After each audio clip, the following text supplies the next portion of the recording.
राजेंद्र अगवणेला अजून अटक का नाही? वैष्णवी यांच्या वडिलांनी हा सवाल केलाय। अगवणे कुटुंबियांकडून माझ्या मुलीचा छळ केला गेला असंही अनिल कसबटे यांनी म्हटलंय।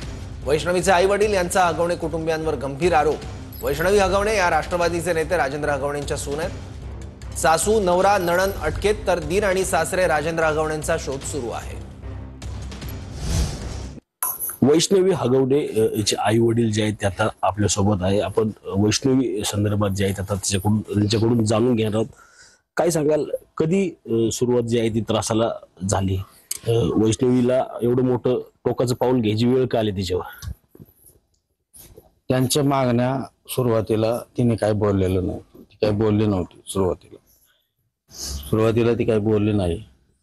5-6 महिन्या पहिले झाल्यानंतर लग्नाला तिच्या सासूने तिच्याकडे चांदीची भांडी मागणी केली। मी चांदीची भांडी दिली होती, 5-5 भांडी दिली होती, 7.5 किलोची भांडी दिली होती लग्नात। आणि आता हे जे झाल्याच्या नंतर आमचे काही तिथं गावातले आहेत नातेवाईक, त्यांनी सांगितलं की 3 दिवस त्यांच्या घरात तमाशा झालेला आहे। 12, 13 का 13, 14, 15च्या टायमाला माझ्या मुलीला दिवसभर तिथं उभी केली होती। दिवसभर त्या बाळाला घेऊन दिवसभर उन्हात उभी केलेली आहे। हे मला काल समजलंय की दिवसभर तिने इतक्या टॉर्चर करून करून करून जीव घेतलेला आहे त्यांनी। काय आव्हान कराल की मुलीला कसं समजून घेतलं पाहिजे? त्यांची मनस्थिती खरंच समजून घ्या।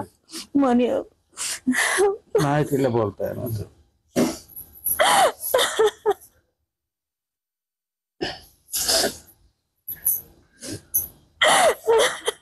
माझ्या पोरीला फक्त न्याय द्या, मला एवढीच माझ्या मनापासून इच्छा आहे। त्यांना मला बाहेर काढू नका।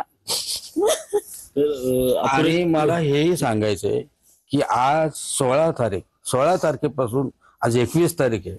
21 तारखेपर्यंत आज 6 दिवस का 7 दिवस झाले।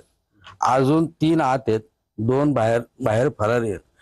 हे काय याचं काय हे भेटत नाही? हे राजकीय का हे आहे की आणखी काय?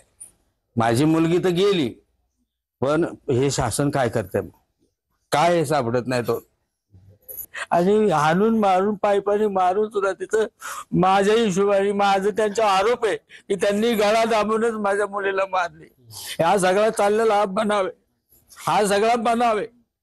कारण याचं कारण जर ते सापडले असते 2 फरारी, तिचा सासरा आणि ती, तर आम्ही काहीतरी ते प्रशासनावरती विश्वास ठेवला असता।